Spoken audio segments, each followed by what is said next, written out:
আসসালামু আলাইকুম। সবাই কেমন আছেন বন্ধুরা? আশা করি ভালো আছেন, আমিও ভালো আছি আলহামদুলিল্লাহ। আজকে আমি রান্না করব গোল বেগুনের চাক। আমার বেগুনগুলো মাখানো হয়ে গেছে, এখন আমি এই যে তাওয়ার পার দিয়ে দেবো। সবগুলো বেগুন দিয়ে দেবো এক এক করে। যেহেতু আমি বেগুনগুলো ভুনা করব তার জন্য বেশি ভাজবো না, হালকা করে।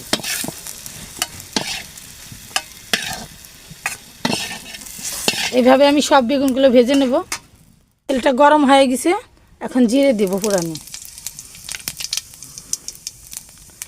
তারপরে এখানে যে মরিচ বাটা, পেঁয়াজ বাটা, জিরে বাটা, রসুন বাটা, আদা বাটা, সব রকমের বাটা মশলা দিয়ে দেব।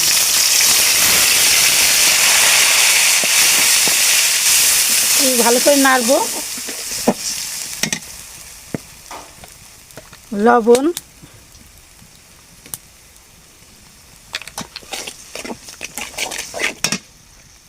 হলুদ,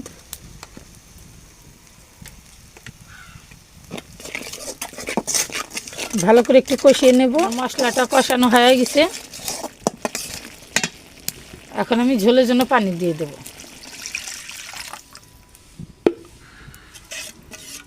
আমার ঝোলটা ফুটে গেছে, এখন আমি বেগুনগুলো দিয়ে দেবো, ভাজা বেগুনগুলো। হালকা করে নাড়াচাড়া দেবো, নাহলে বেগুনগুলো ভেঙে যাবে। ধনিয়া পাতা দিয়ে দেবো।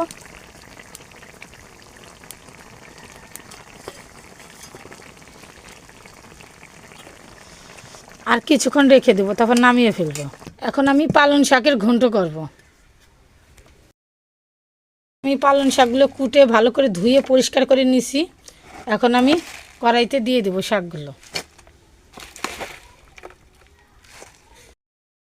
এখন মরিচ, পেঁয়াজ, রসুন দিয়ে দেবো। লবণ পরিমাণ মতো।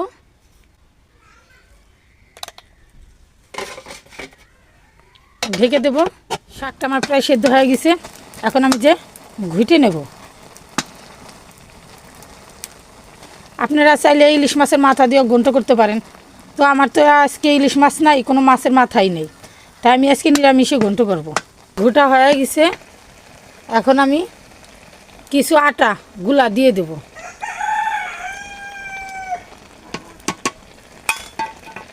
ভালো করে আর একটু ঘুটে নেব। শাকটা বাগার দেওয়ার জন্য আমি কড়াইটা বসিয়ে দিয়েছি, এখন আমি তেল দিয়ে দেব। পেঁয়াজ আর রসুন, আমি কয়টা শুকনা মরিচ কেটে দিছি। আমার কাছে বাগারে শুকনা মরিচ দিলে ভালো লাগে। আমার শাকটা হয়ে গেছে, এখন আমি নামিয়ে ফেলবো। আমার পালং শাকের ঘন্টটা হয়ে গেছে, এই যে গোল বেগুনের চাকটাও হয়ে গেছে। গরম গরম ভাতের সাথে এরকম যদি গোল বেগুনের চাক ভুনা হয় তাহলে খেতে কিন্তু ভালোই লাগে।